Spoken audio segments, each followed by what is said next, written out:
All right, let's help you stay in the know tonight. We'll look at some other big headlines. The verdict is in. A jury found former Port Richey Mayor Dale Massad guilty of conspiracy to obstruct justice. Investigators say Massad planned with the acting interim mayor to harass a police officer who was investigating him. That officer took the witness stand today. I was alarmed.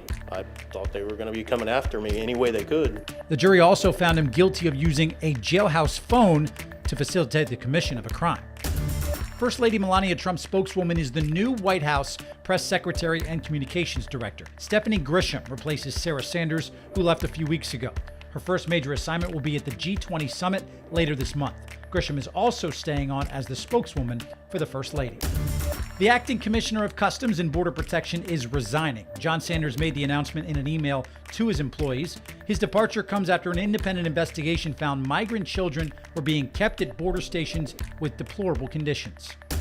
A massive brush fire continues to burn in the Everglades. The blaze scorched through already 32,000 acres a mile north of I-75 near Alligator Alley. Only 30% of the fire is contained. Anyone who lives in that area should limit their time outdoors.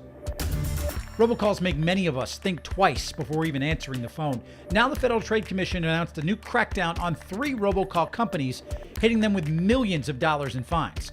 The joint state and federal enforcement also targets several operations that authorities say were using robocalls to sell everything from bogus credit card interest rate reduction services to fraudulent money-making opportunities and medical alert systems.